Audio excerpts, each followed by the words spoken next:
ito yung listahan ng may arrest warrant na. Ito na ang mga buhaya. Tuloy na ang rumble ng mga hinayupak. Anak ng kagwang, magkagatan kayong mga kurakot sa gobyerno. Oh, salde ko. Inilabas na po ang warrant of arrest laban sa kanya. Alam niyo po ba kung sino ang naglabas? Si Bungit. Department of Justice na talaga si Bungit ngayon. Anak ng kamote, abong. Pulbos pa. Nakapagtataka. Itong optics ni Bongbong Marcos ngayong araw. Ito na. Siya na po lahat ang naglabas ng warrant of arrest. Siya na po lahat ang nagrekomenda. Grabing drama ni Bongbong ngayon. Pero okay yan. Goods po yan na may warrant of arrest na po na inilabas si Saldico. Pero isama mo naman si Tintin, anak ng kamote.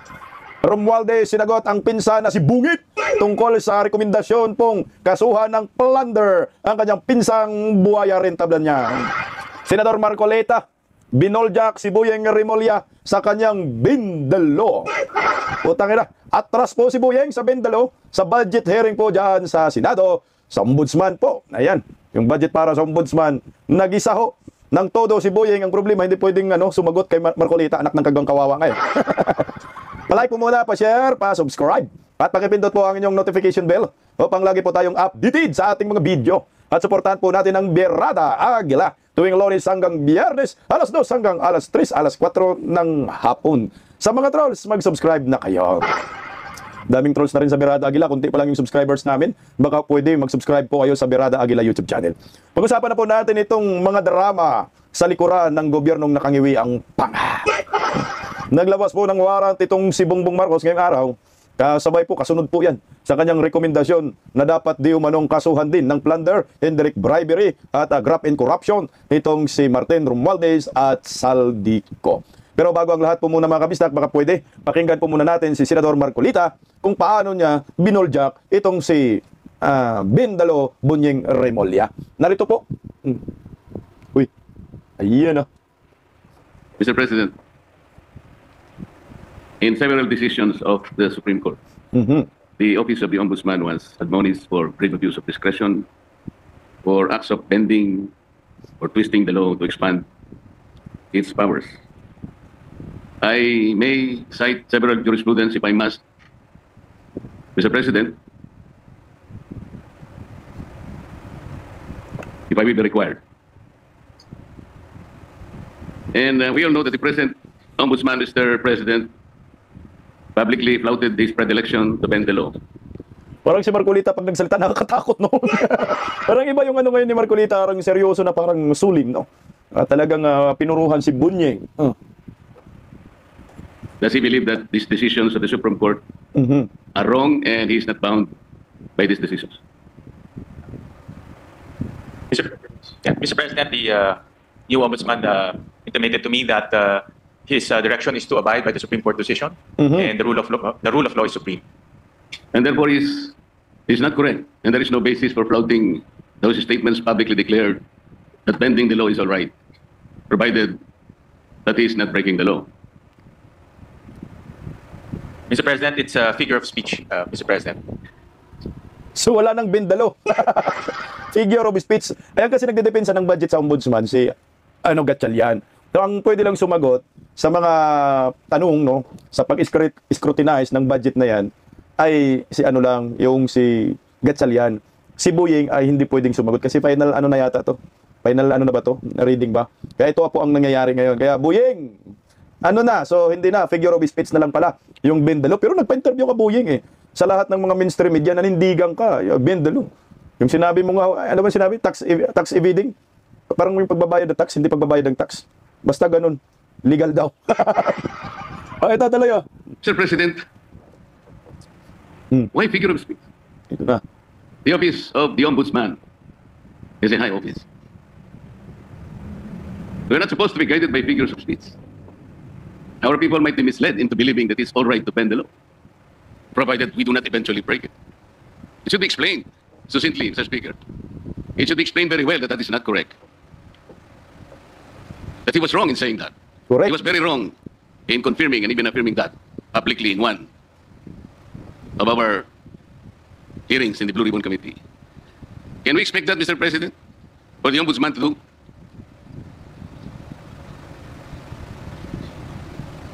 Na si Buying, oh. Nabaliw. 1 minute suspension, Mr. President. 1 minute suspension. Oh, ayan, oh. Gusto ni Senator Marcolita humingi ng apology itong si Buying kasi sabi mga sinigat sila, figure of speech, na mag-public apology ka. Kailangan mo sabihin, nagkamali ka sa inyong mga statement, putang na, nagpa-interview ka pa kung saan-saan ng bendalo. Kasi hindi talaga po pwedeng babaliin ang saligang batas. Kasi kung binabali po yan, putya, hindi na magkalitsi-litsi po ang takbo ng ating bansa. Kasi bendalo ng bendalo na lang ho tayo. Tuloy, oh. Current ombudsman right now, he intimated to me that he is very strict in not bending the law. Ayan In na. fact, he also intimated that he will abide by the Supreme Court ruling as he believes that the rulings are forms part of the law and the rule of law is supreme, Mr. President. So he abides by those principles, Mr. President, and he will carry that in his tenure as the country's ombudsman, and especially in his quest to hold people to account and to put people in jail, especially those who transgressed our laws, Mr. President. So those are the principles that he abides by, and those are the principles he will carry in his duty as our ombudsman, Mr. President. Mr. President, abiding by that principle and acting otherwise is different. You say that you abide by the law strictly, but you say publicly that you can bend the law. How is that? Doesn't the public need to be clarified very clearly on this matter, Mr. President? Our people might be confused by that statement. That's why I am asking whether he can make a clarification or he can make public apology for saying that, Mr. President. And this will be good for the country. So, Mr. President, we thank the good gentleman from Tarlac and Pampanga, Senator Marcoleta, for bringing this up. And this is an opportunity for the current ombudsman to clarify his statements. And this is actually the clarification that he is expressing to this august body, that he will abide by the rule of law and he will not bend the law to serve any other purpose, Mr. President, or to serve any other being, Mr. President. Buying, ying! Putang ina, no? Atras sa bendalo. May pauso kasi bendalo. Anak ng kamuti. So, abide daw siya sa law, susunod daw siya. Ano naman kasi, ba't pa kayo nagpauso niyan? Nakakatakot ho yan eh. Lalo na sa mga sabog ng mga Pilipino, sasabihin lang, sabi mo ni Buying, bendalo. Oh, kayo, hindi kayo sumusunod, lalo na kami. Napakadelikado po talaga yung mga pahayag na yan eh. Hindi ko po maintindihan bakit mayroong kumakampi pa rin kay Buying sa bendalo. Itong mga bubunistang tanganista. Pero ho, ito eh, umatras na po siya. Ayaw na po niya ng bendalo kasi hindi po siya bigyan ng budget. Okay, tuloy. Oh. So, Mr. President, that's why this is an opportunity, and as he intimated to me, that he will always put the rule of law as supreme, Mr. President. Mr. President, even for this issue alone, can I respectfully move that maybe we can suspend our rules? I want to hear personally the ombudsman to say it for himself. Okay, yan ang gusto ni Senator Marcolita kasi, i-suspend yung rules. Na gusto niya kasing marinig. Si Buying na magsalita na sumusunod siya sa saligang batas, hindi siya mag-bend the law. Law-abiding siya. Ang problema ho kasi bawal daw eh. Bawal magsalita diyan si Buying Remulla. Dapat ang gawin na lang ni Buying Remulla, mag-public apology ka sa magpa-preskon ka. Magpa-preskon ka, i-correct mo yung mali na maraming naloko, maraming napaniwala sa bend the law na sinasabi mo. Kasi ang hirap po talagang sundan itong gusto ni Buying. Pwede naman natin baliin ang batas. Kagaya, di ba sila ni Erwin Tulfo yan eh.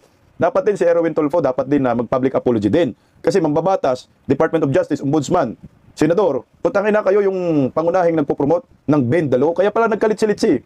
Ginawa nyo kay former President Duterte, bend the law yung ginawa ho ninyo eh. Tuloy siya ko. 1 minute suspension, Mr. President.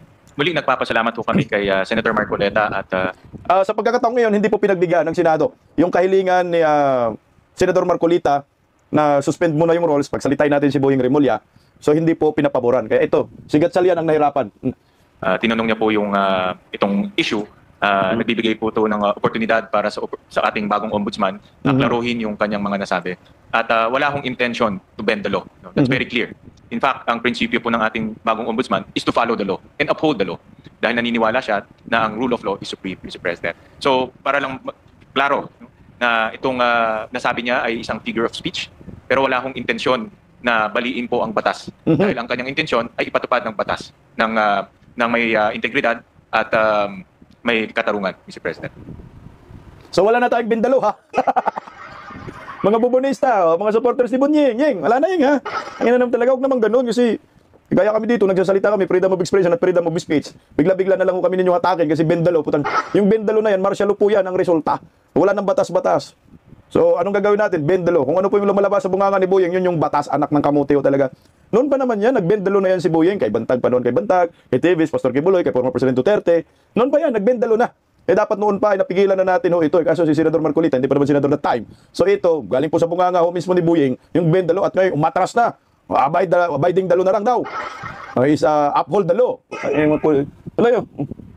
Mr. President, kaya ko lang naman po ipinipilit ang bagay na ito sapagkat I think even the Ombudsman as a lawyer himself believes in the court doctrine of our legal system. Dura lex sed lex. Yung sinasabi natin bending the law will be inconsistent totally with Correct. this core legal system. Hindi mo po pwedeng kahit na konti. Tatanong ko nga sana to what extent can you bend the law? Can it still be acceptable? Hindi po pwede. Dura lex sed lex. At ako rin po, sumasang-ayon po kay Senator Marcoleta, the good gentleman from Tarlac, Pampanga, na ang batas po ay dapat ho natin ipatupad. At wala ho yan tinitignan. Kaya ho naka-blindfold po si Lady Justice dahil wala ho tinitignan. At yan din po ang assurance ho ng ating bagong ombudsman dito po sa bulwagang ito at sa lahat po ng sambayang Pilipino na nanonood ho sa atin na ipapatupad niya ho ang batas na may integridad po. Sabihin mo, Boyeng, sorry na, Marcolita. Lohod si Boyeng dito kay Senador Marcolita. Yung bendalo niya, naurong na. Ayan, akala ko manindigan pa rin. Tutuloy na natin kung si Senador Marcolita. Kasi po, Mr. President, nakakapagabag talaga. Sana po figure of speech lang. Pero nagkaroon po kasi ng pagkakataon na hindi figure of speech yun. Dahil to sa isang pagdinig sa Blue Ribbon Committee, nakita naman po nating lahat. When a particular witness applied for witness protection program, Diskaya. and the law is clear, the provisions of law on the requirements on how to apply for a witness under the witness protection program, nandun po lahat yun. The enumerations, the requirements are exclusive. Pero sinabi po ng ating ombudsman, then the Secretary of Justice, pinipilit po merong restitution. I advise him that he cannot do that because restitution does not appear in the law. But Mr. President, he insisted. So doon po nagkakaroon ng problema. While publicly, he declares that he upholds the law to the fullest. Pero in reality, it's not being done. How can you put a requirement which is not in the law? And he said that was his opinion. His opinion will not even matter, Mr. President. Does that opinion will even prevail over the strict provision of law? Yun po yung aking ikinatatakot, ikinababahala, na nami-mislead po yung ating mga mamamayan. Pati ang ating processes po nalalagay sa alanganin. Correct. That's why this is very important. Na kailangan po, masettle natin ang issue ito. We cannot bend the law. Ayan, talagang hindi pwedeng baliin yung batas natin kasi pag binabali yan, magka-problema sa lahat ng proseso. Kaya nga po nagkaroon tayo ng saligang batas, 1987 Constitution, para yung po yan ay pamantayan natin. Yan ay magsilbing guide ng isang bansa para sa magandang patutunguhan. Ngayon, nagkakaproblema lang naman kasi meron talagang mga opisyal ng gobyerno na hindi sinusunod ang batas. Yung mga nagpapatupad ng batas, yun yung hindi sumusunod. Yun ang mahirap dyan Sa mga mahirap, yung batas, kagaya sa atin, kailangan sumunod tayo. Kasi pag hindi po tayo sumunod, maniguradong kakasuhan ka. Kahit may simpleng jaywalking lang Tingnan mo, no jaywalking. Pag nag-jaywalking ka dyan, hinuhuli ka. Kahit sa trapiko, hindi pwedeng mag-bend the law sa traffic. Yung mga, lalo na dyan sa EDSA, no U-turn, tapos bigla kang mag-U-turn, huhulihin ka man dyan. Kaya wala pong basehan yung sinasabi ni Boyeng na pwedeng mag-bend the law at ni Erwin Tolfo. Magka-problema, subukan mo. Huwag kang sumunod sa traffic. Subukan mo, huwag makinig dyan sa mga traffic enforcer. Magkabuhol-bol yung traffic. Pagkabuhol-bol, makakasuhan ka pa. Sa ating mga mahirap, talagang sumusunod tayo. Pero ang masaklap nito, mantakin mo mga abogado na to, Department of Justice at Ombudsman pa, anak ng kagwang, nagiging kongresista pa, nagagawa ng batas, tapos pinagpuyatan nyo yung paggawa ng batas. Bigla-bigla na lang kayo magsasabing bend the law. Putangin na dapat hindi. Wala na sanang kongresista. Wala na sanang mababatas at wala na sanang abogado kung mag-bend the law tayo. Kailangan sumunod lahat. Kasi pag hindi sumunod, ito po yung guide natin Guide natin yung batas natin. Wala po tayong magandang kinabukasan pag wala tayong sinusunod na batas. Tingnan mo ngayon, under Marcos admin, wala na pong sinusunod na batas, bendalo, bagsak ekonomiya, kalit-silit sa bansa natin. Nagkagulo, ganyan-kanyang rally, kaliwat kanan, dahil nililimas ang kaban ng bayan. Tuloy, Senador. Kasi po, kapag pinanatili natin yun, ibig sabihin, the Ombudsman has the power to refine the law or even revolutionize the law. Correct. No one can do that, Mr. President. Parang seryoso si Marcolita talaga dito. Nanibago ako. Parang Kasi iba. po, tingnan na, ito pa po yung nakakabagabag. Still falls on this very subject, Mr. President. Kamakailan lamang po ang ating current ombudsman ay nag-announce na sa mga darating na araw, meron pong may issuean na warrants of arrest. Warrant of arrest. Mga iba po ay kasama pa natin sa kapulungan ito, Mr. President. Mr. President, may I ask whether the Office of the Ombudsman has the power to issue warrants of arrest? Patay ka dyan. Hindi, siyempre. Ang mag-issue ng warrant of arrest ay yung Sandigan Bayan. So ang lumalabas, pinipre-imp ni Boyeng Remulla yung desisyon ng Sandigan Bayan na dapat maglabas ng warrant of arrest. Anak ng kagwang. Di, ganyan na kasi talaga si Boyeng, bindalo talaga yan. Alala nyo po yung nagiging Department of Justice Secretary siya. Isang sabi lang niya, guilty yan. Isang sabi lang niya na may probable cause. Magkaroon ng probable cause. Isang sabi niya na magkaroon ng warrant of arrest. Magkakaroon ng warrant of arrest. Yan yung ginagawa niya sa Department of Justice. Pero iba na po ngayon ha. Ang ombudsman hindi pwedeng maglabas ng warrant of arrest. Ang Sandigan Bayan po yan. Ang mag-ano ng warrant of arrest, mag-issue ng warrant of arrest, hindi po si Boyeng Remulla na ombudsman. No, Mr. President. Ang trabaho ho nila, ang pinaka-responsibility ho nila is to ensure accountability. Tama naman po yun, at ako'y naniniwala. Ang ombudsman, sila po yung magsasampa sa mga government official na may kaso doon po sa Sandigan Bayan. Hindi po ang ombudsman ang magbibigay ng warrant. Putang ina, bendalo. Pati Sandigan Bayan, kinakain na rin ni Boyeng Remulla. Pero, bakit niya po kaya nasabi yun? That, on such a particular date, warrants of arrest will be issued. Does he think that he can preempt the Sandigan Bayan or even the RTCs, Mr. President, to issue the warrants? Mr. President, this is a indicative timeline. Meron po kasing sinusundan ng ombudsman na timeline at base po doon sa mga nakita nilang ebidensya, nakita po nilang mga krimen na ginawa po ng iba't ibang personalidad. Kaya po ito ay parte lang po ng kanilang timeline. At yun lang naman po yung in-explain ng kasalukuyang ombudsman, Mr. President. Timeline? May timeline ka para sa mga kakasuhan? Tapos magsabi ka na may warrant of arrest ilalabas? Kagaya yung kay Senator Ronald Bato de la Rosa. Sino ba ang nagsasabi na may warrant of arrest na si Senator de la Rosa? Si Boyeng Remulla. Tinanong, ang sabi ng Department of Justice, wala pang warrant of arrest. Tapos nanindigan si Boyeng, meron, may sa cellphone. Yan yung mahirap dito kay Boyeng. Parang siya po ang may hawak talaga ng Pilipinas. Lahat ng departamento hawak niya sa leeg. Hawak niya yung executive branch, hawak niya yung judiciary, hawak niya yung legislative branch. Siya na. Ikaw na yung papalit kay Kim Jong-un ng Pinas na si Tambaloslos. Inumin. Ano yun? Mr. President, the Office of the Ombudsman is following a timeline. So paano po niya nasabi na on December 5th? Ano na yun? Anong date po? May warrant na lalabas. Ito po yung nakakatakot, Mr. President. Paano po natin mapapaniwalaan na sa timeline na sinet ng ombudsman, may palalabas na yung warrants of arrest? Hindi pa ang ibig sabihin nito, pwede niyang i-preempt ang decision ng Sandigan Bayan or the RTCs because he's following a timeline. Correct. And the most intriguing issue here, Mr. President, is that he might be able to influence and preempt the decision of the RTCs and the Sandigan Bayan just to make that timeline a reality. This is a very dangerous proposition, Mr. President. Exactly. Yan po talaga. Ay, sorry ha. Yan talaga po ay nakakatakot. Kasi mismong si Boyeng, hindi naman niya tungkulin yung magpalabas ng warrant of arrest. Pinipreempt niya yung desisyon ng Sandigan Bayan. Kumbaga, pag tinignan, bakit ang lakas ni Boyeng ng loob? Ang lakas ng loob niya na magsabi ng ganito, na may warrant of arrest na. At lalabasan ng warrant, may timeline pa. Ganun ba talaga kamakapangyarihan si Boyeng?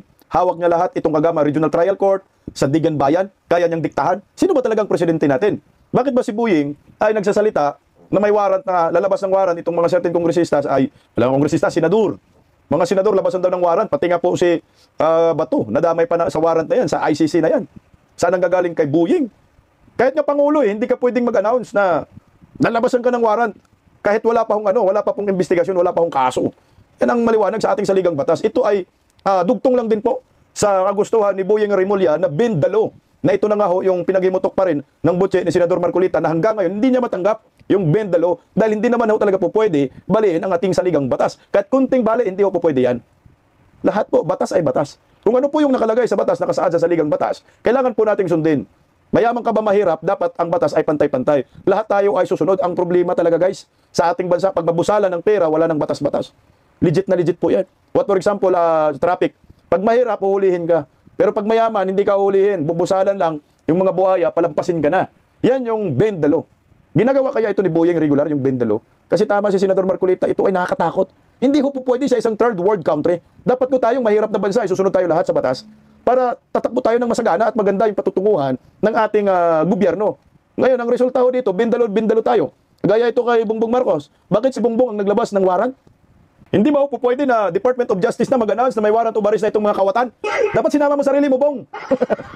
Bakit si Bongbong? Kasi nga, for optics, sarswila, kahit hindi yan po pwede, gagawin nila kahit labag sa batas. Ako sa akin, na first time ko lang, mayroon bang insidente ito sa mga previous admin, hindi lang kay Duterte, na yung isang presidente ay sa kanya, first hand niya talaga, na ina-announce may warrant na yung mga ganitong certain personality. Ang alam ko, wala eh. Ang mag-announce talaga yan na may warrant, Department of Justice, di ba? Sila po yung mag-announce na ito po, NBI, may warrant of arrest na po, laban po dito sa mga taong ito. Parang, ang nakita ko dito, ganti niya ito, kay Saldico. Naglabas na po kasi ng warrant, si Bongbong, hindi Department of Justice. Di ba napaka-awkward, no? Bakit si Bongbong Marcos ang naglabas ng warrant of arrest? Parang ganti niya ito kay Saldico, no? Na pagkatapos po ng part 3 ng mga revelasyon ng video ni Saldico, laban po kay Martin Romualdez at kay Bongbong Marcos, ito yung ganti. Di ba ginayar niya si Saldico? Bangag talaga. Ginaya, di ba Saldico? May part 1, part 2, part 3. So ngayon, ito naman, kaninang umaga, sabi, may part 1 si Bubuim. Animal lang talaga, oh. Part 1 ni Bubuim. Anong sabi ng part 1 ni Bubuim? Part 1 na video. Na para daw magkapalaman. Para po sa kapalaman, kapalaman daw ng tinapay, dapat para sa kaalaman ninyo, hindi para sa pagkapalaman. Ay, i-recommenda ho niya na kasuhan po ng plunder itong si Martin Romualdez at si Saldico. First video, animal. At nag-press ko na agad yung ICI, DPWH na si anak ng kagwang, laki na rin ang mata itong si Vince Dizon eh. You want din ba, Vince Dizon? Animal, huwag kang, gano'n ang mata mo eh. At binigay nga ho yung rekomendasyon, taka na box na kaso daan sa ombudsman. Yun yung first video ni Bongbong Marcos kaninang umaga. At agad naman pong sinagot ng kampo ni Martin Romualdez at ni Saldico. So unahin po muna natin itong sagot ni Martin Romualdez tungkol po sa mga pasabog ng videoan ni Bubuem. Patangin na, ganti-ganti lang ha. Gaya-gaya po tumaya, may video 1, video 2. O ito, pakinggan po muna natin ang sagot ng kampo ni Romualdez patungkol po dyan. Nanindigan ng kampo ni dating House Speaker Martin Romualdez na hindi siya sangkot sa anumang irregularidad sa infrastructure at flood control funds. Yeah. Kampante rin daw ang kongresista na masusi at walang kikilingan ng investigasyon ng ombudsman. Para sa update, makakausap po natin si Marian Enriquez. Marian, ano nga ba ang reaksyon ng kampo ni dating House Speaker Martin Romualdez sa issue? Yes, siya, humarap nga yung abogado ni dating House Speaker Martin Romualdez na si Attorney Ade Fajardo sa media ngayong hapon. Kaugnay nga ito sa rekomendasyon ng DPWH at ICI ng contra at iba pang charges kay Romualdez at dating Covico Party List Representative Zaldico. Binasa ni Attorney Fajardo ang pahayag ni Romualdez. Gate ng dating Speaker, voluntaryo siyang sumailalim sa fact-finding process ng Independent Commission for Infrastructure, hindi sa pinilit at nananatili siya sa bansa. Wala rin isang sinumpaan at kapani-paniwalang ebidensya na mag-uugnay sa kanya sa anumang irregularidad. Nananatili raw na malinis ang konsensya ni Romualdez. Sige lang, stop muna tayo dun. Kasi nasabi niya na voluntaryo siya pumunta sa ICI. Tanga naman ito. Hindi ka voluntaryo pumunta Romualdez, inimbita ka ng ICI, pinagpaliwanag ka dun. So at di ba ginawa, gusto kang gawing star witness eh, kaso hindi star witness yung resulta, star margarine eh. Kinontra ka ng maraming Pilipino, mga political blogger, hindi pwedeng magiging star witness ang mastermind. Parang kampante siya, no? Relax lang. Putsangin na meron yata kayong pinag-uusapan talaga dito ni Bongbong. Umaasa ang dating speaker na ngayon nasa ombudsman na ang rekomendasyon, may tiwala sa makatarungan at masusing pagtuturi ng ombudsman. Nang matanong naman kung nasaan ngayon si Congressman Romualdez, ayon kay Attorney Fajardo, nasa Metro Manila raw ito. Narito ang pahayag ni Attorney Ade Fajardo. I willingly submitted myself to the ICI's fact-finding process, appeared voluntarily, and remained in the country. Throughout all these proceedings, no sworn or credible evidence has ever linked me to any irregularity, and again, my conscience remains clear. It is now with the Ombudsman. I trust in the Ombudsman's impartial and thorough review and evaluation. I do so with confidence that a fair and complete assessment of the record will reflect the truth. Sa ngayon, hindi pa nila nakikita yung joint referral o rekomendasyon ng ICI at DPWH. Magbibigay daw sila ng dagdag pa na pahayag oras na matanggap ito. Yan. O tiyan na pag tiningnan mo, ang lakas ng kumpiyansa ng kampo ni Romualdez na lusutan itong rekomendasyon ni Bongbong Marcos. Sa kasong tatlo po ito, plunder, graft in corruption at saka indirect bribery. Yun po yung kaso na rekomendasyon ni Bongbong sa ombudsman. Titingnan, may natin. Presidente, pinsan niya. Yung ombudsman, kabro niya. So ano po ang kahinatnan sa naturang kaso? Sarswila. So mukhang for optics lang talaga yung ginagawa ni Bongbong Marcos. So ngayon, ang kanilang pupuruan ay si Saldico. Kasi nga, oo nga naman, siraulo ka mang pinsan ka. Pag i-convict mo itong pinsan mo na si Martin Romualdez, merong hawak ito si Martin Romualdez malamang laban sa kanya. Pag na-convict si Martin, puta, diretso yan kay Bongbong eh. Hindi makakatakas dito si Bongbong. Kaya nga sila nung una protect Saldico, hindi naman kinaya ng protektahan si Saldico. Tapos ngayon protect Martin Romualdez, hindi na rin kinaya, nakakaladkad na talaga itong si Martin Romualdez. So sa nakikita nating kumpiyansa ng kampo ni Martin Romualdez, nasabi nandito pa daw si Martin Romualdez sa Maynila, baka nga pinatakas na rin ni Buboim ito. Kasi 6 months pa daw bago kasuhan, pero nandun na yung rekomendasyon. Box 6 months. O ayan. So, pwede. Hindi na aakyat sa Sandigan Bayan. Itong kaso ni Martin Romualdez, matik na, sa ombudsman pa lang, i-dismiss na. So ito ha, teorya ko lang ha. Teorya ko lang. Putangina, huwag kayo maniwala kay Buboim at saka kay Buying. Ang budol-budol mga yan eh. Ito, teorya ko lang ho ito. Malamang sa malamang, sinama na ho ngayon si Romualdez sa pagkaso dahil wala nang kawala nga, kumbaga kaladkad na. Hindi ho po pwedeng hindi kasuhan ni Bongbong Marcos, ng Marcos admin, itong si Romualdez dahil nahatak na nga eh. Nahatak na dahil si Saldico ay may nagtuturo na talagang mabigat na daw ang ebidensya. So, ang sabi nga ho, sino ba nag-appoint dito kay Saldico sa pagka-chairman ng Appropriation Committee? Si Martin Romualdez. Meron po kasi akong narinig na interview kay Buying ha. Buying mismo ha. Preskon nga ho ito. Alam mo naman si Buying, putsang ina, lagi araw-araw preskon. Lahat gusto mahumarap sa media araw-araw, may kamera. Naalala ko sa sinasabi ni Buying. Anong sinasabi ni Buying? Walang pananagutang kriminal. Itong si Martin Romualdez. Ang pananagutan lamang ni Martin Romualdez ay kapabayaan lamang bilang isang Speaker of the House. So, hindi kasong kriminal. Negligence lang, kapabayaan. So, ngayon, yung mga sinabing kaso ni Bongbong Marcos, plunder, indirect bribery, at saka graft in corruption, so hindi matatamaan. Panigurado si Martin Romualdez. So, ang tatamaan ay si Saldico, anak ng kagwang, ang tindi ng drama nila. Ito, ang tsurya ko lang kasi narinig naman natin yan sa kay Buying na wala daw pananagutang kriminal itong si Martin Romualdez. Pero ngayon, sinama ng kinasuhan at nakita mo, yung kampo ni Buying, tangina no, taas ng kumpiyansa na may babasura po ang kaso na yan laban sa kanya. Puta ka Brad eh. Tsaka pinsan. Tingnan natin kung hanggang saan seryosohin ba ni Bongbong na ilaglag ang kanyang pinsang buo na si Tambaloslos. Alam niyo ho, ganito ha. Si Bongbong Marcos ay mamasbuyan. Mamasbuy. Kung ano ang sasabihin ng kanyang nanay, automatic yan, si Bongbong Marcos ay sinusunod. Hindi niya kayang tanggihan yung kanyang nanay Imelda ba? Mami Imelda ba tawag niya dyan? Na itong si Imelda Marcos, sa ating pagkakaalam, ito lumalabas naman sa social media, itong si Martin Romualdez, ang pinakapaboritong pamangkin ni Imelda. Papayag ba si Imelda na si Martin Romualdez ay makulong at maparusahan at makonvict? Malamang sa malamang, buhay pa naman yan si Imelda, hindi yan papayag. Kaya itong si Buboim, gawin niya ang lahat na hindi makonvict itong si Martin Romualdez at babalik muli doon sa original na sacrificial lamb na si Saldico. Si Saldico ang makonvict, si Martin Romualdez malaya. At least sasabihin na ginawa kami, kinasuhan namin. Ngayon, hindi man matibay ang ebidensya. Pero pwede rin po natin balikan itong gobyernong Marcos. Kung sakali, hindi na-convict itong si Martin Romualdez, basura agad sa ombudsman. Hindi naakyat doon sa Sandigan Bayan. Di ba ho sinabi ho ninyo, kaya wala pa kayong isinampa kaso dahil gusto ninyong matibay yung mga ebidensya para pag kinasuhan ay convicted agad at hindi makaligtas. Galing po yan mismo kay Bongbong Marcos. Sinabi yan ni BBM eh. Di ba sa media? Hindi agad kami ng kaso. Hindi agad kami nagkakaso. Kasi hindi namin minamadali. Kailangan makulong. Hindi dapat makulong. So pag na-absuelto, itong si Romualdez, okay ninam, madagot ka dito, Bongbong Marcos. O ito, naglabas na po ng warrant of arrest. Ano sabihin natin dito, anak ng gamuti? Dapat nga ito, naglabas na po ng warrant of arrest ang Department of Justice lamang kay Saldico. Pero ito, iba yung naglabas eh. Naglabas na po ng warrant of arrest si Bongbong Marcos laban kay Saldico at sa 17 mga personalidad. Ba't kasi si Bongbong Marcos ang naglabas ng warrant of arrest? Oy, putang ina, ano talaga to? Ganti ni Bongbong Marcos kay Saldico. Inuutay-utay din yung video eh. So bukas, Saldico, may pangatlong video pa si Buboim laban sa'yo. Ito, pakinggan natin si Buboim, oh. Magandang araw po sa inyo lahat. Ito po ay isa pang report na aking ginagawa. Oh, may kasamang iwi ha. Hindi, magandang araw, anak ng kagwang. Kabilaw ka naman. Makita lang namin yung mukha mo, galit na kami, Bong. Ngingi ka lang, Bong eh. Naalala na namin yung flood control sa'yo, anak ng kagwang na. Pero no choice kami, Bong.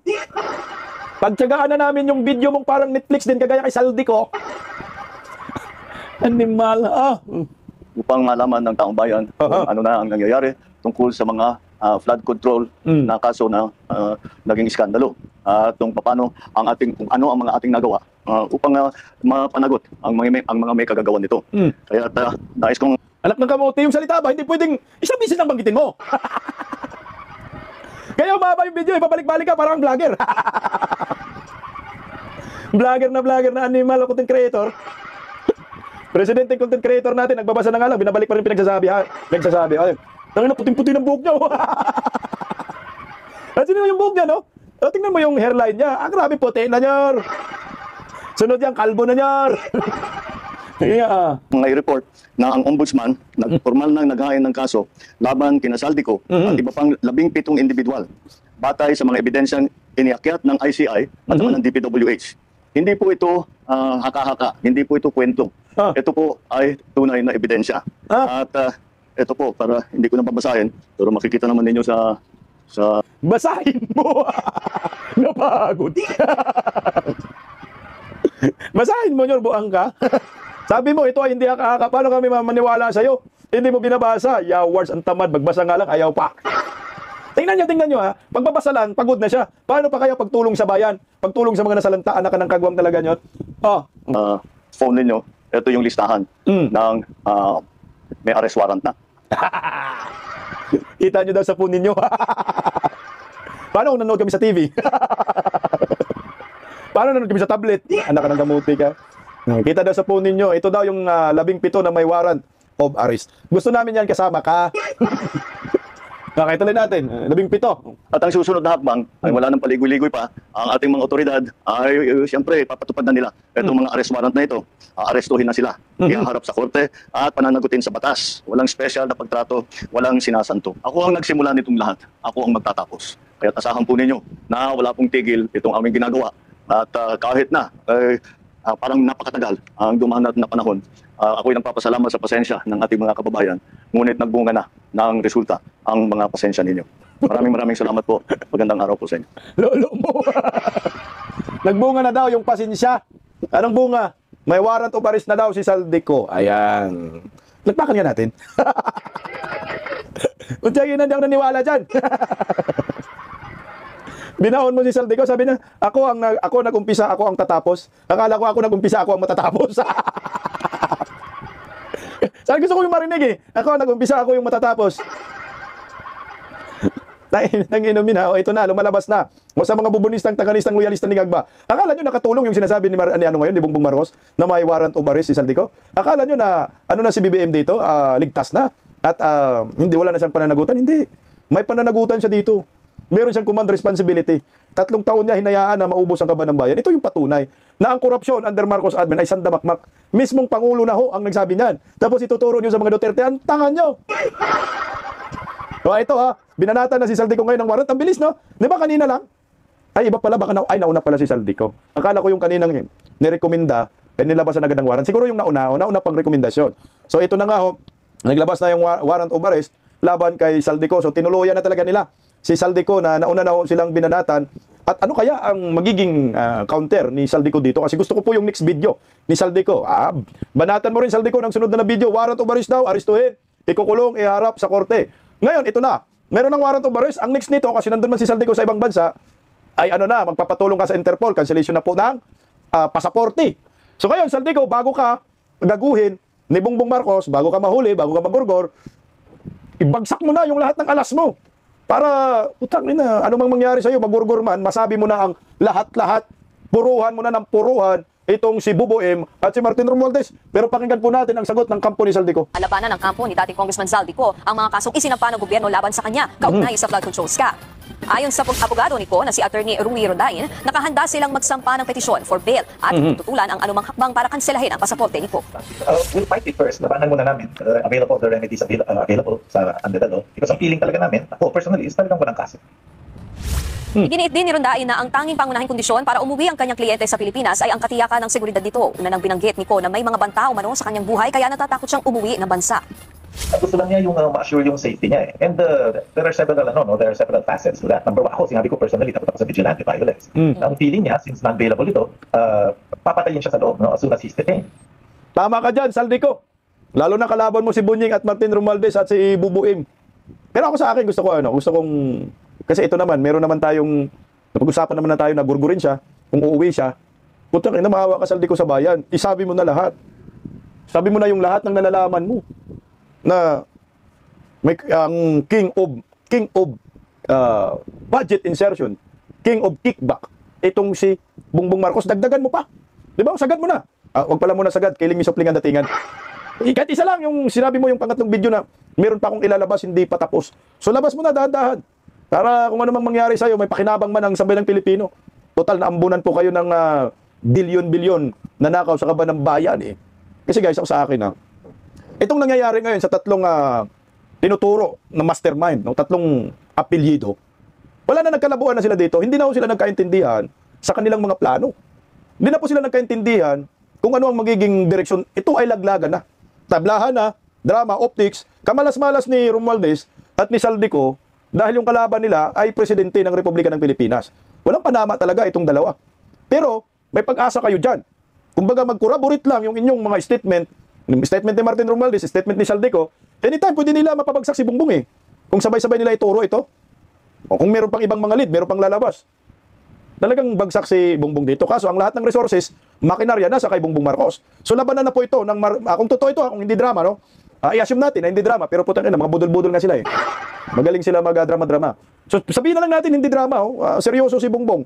Pakulong si Martin Romualdez. Si Saldico. Hindi drama. Putsa, mantakin mo Pagkatapos ng ilang taon ninyo magsama, sabay-sabay kayo nangungurakot, sabay-sabay kayo naglimas ng kaban ng bayan. Marami nang nadisgrasya ang mga Pilipino, maraming namatay, nawalan ng tahanan. Pagkatapos ninyo makabili ng jet, private jet, chopper, mga kondominyo, mga mansyon na napakarami, ang ending pala, nagkakagatan kayo, nagtablahan kayo, naglaglagan na. Kamalas-malas nila, sila rin nag-aaway, ang tawag dyan karma. Karma yan eh. Kung may gurguran man na mangyayari, putang ina, mirisin ninyo. No? Unahin nyo ng mga sarili ninyo kasi kulang pa yan. Kami, naghangad kami ng death penalty eh. Kung yun man ang mangyayari, gurguran kayong tatlo, kayo lang magtablahan, ay subiit. Deserve nyo yan. Deserve ng maraming Pilipino ang hustisya sa pagnanakaw sa kaban ng bayan. Eh kung ito na may kaso-kaso, wala rin naman patutunguhan, sige, magurguran na rin kayo, mga hinayupak kayo. Para makaganti na kami kasi justice delay, justice denied. Dinidili lang naman nila yan. Mantakin mo si Martin Romualdez, 6 months daw. Bago sampa ng kaso, pero may rekomendasyon na. Ang sabi yan, galing kay Buyeng Rimulya. Alam nyo po, ang nangyayari sa ating bansa, sinabi na yan ni Inday Sara noon pa na ang may control ng ating budget ay si Saldico at si Martin Romualdez. Dalawa lang, pero malaman natin, tatlo pala sila. Kasama si Bongbong Marcos, kung ang pinagbabasihan natin, yung statement ni Saldico na parang Netflix ang datingan. Meron akong video, pakinggan po natin ito, patungkol po sa sinasabi ni Vice President Inday Sara na consistent mula pa lang, umpisa. Narito po, pakinggan natin. She was right from the very beginning. Remember when she first revealed how a small circle in government was manipulating the nation's budget? People laughed at her. They called her names. They mocked her. They dismissed her warnings, but she never backed down. Even when different political camps banded together to silence her, she stood firm, challenging the powerful figures who treated public funds like their personal playground. She warned everyone that the national budget was being tightly controlled by just a few influential individuals. Instead of listening, they tried to destroy her through impeachment threats, harassment, and endless accusations. But time always exposes the truth. And now, those same people are finally admitting the very system she already fought to expose. She wasn't wrong. She wasn't lying. She was ahead. She was courageous. She was right all along. She was right all along. Tama. Di ba? Umpisa pa lang, tama si Vice President Inday Sara. Kaya nga si Inday Sara in-impeach diyan sa Kongreso. Dahil siniwalat ni Inday Sara ang kabaluktutan ginawa ni Saldico at Martin Romualdez. Na ngayon, lumalabas, kasabot din itong si Bongbong Marcos. Kaya dapat yung warrant na yan, may warrant ka rin, Bong Kaso may immunity si Bungit kaya hindi pa pwede. Sige na lang, sa 2028, Bong, kita-kits tayo, Bong Kung aabot pa. Ito yung sinasabi ni Vice President Inday Sara. Na binabas pa si Inday Sara, kinukutsa pa kung ano mga pinagsasabi. Pina-impeach pa, gumastos pa sila ni Martin Romualdez, 100 million, 150 to 100 million. 100 million to 150. Yung, suhol sa pipirma na ma-impeach si Vice President Inday Sara. O nasa na kayo mga kongresistang pumirma? Na-ghost projects din yung mga proyekto ninyo. Kaya ang gobyerno, putangin ng Pilipinas kawawa. Tinarantado ito ni Romualdez at ni Saldico. Ito yun. Hindi kayo nakinig kay Inday Sara, trinidor nyo pa. O ang ending, tama pa rin si Vice President Inday Sara Duterte. Ang mapya sa gobyerno ay itong Romualdez, Marcos, Saldico. Na ngayon, ang ginamit nila si Saldico, at si Saldico na yung binabaon ko, no? At sinama na si Martin Romualdez, ito yung drama nila ngayon. Ano kaya ang ending? So, yung bangayan ng dalawang tinuturo natin ng mastermind sa flood control, Marcos, Romualdez at co, ano kaya ang kahinatnan nito? Ano kaya ang ending? Papayag ba ang mamayang Pilipino na si Saldico lamang ang makulong? O papayag ba ang mamayang Pilipino na si Saldico at Martin Romualdez lang ang makulong? Makontento na ba ang Pilipinas dyan? Makontento na ba ang mga mamamayan dyan? Sa akin, hindi ako makontento dyan.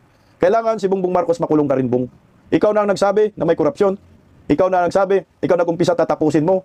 Pues tapusin mo sa pamamagitan ng pag-resign sa inyong posisyon sa pagka-presidente at magpa-undergo ka ng investigasyon sa inyong partisipasyon sa pagnanakaw sa kaban ng bayan.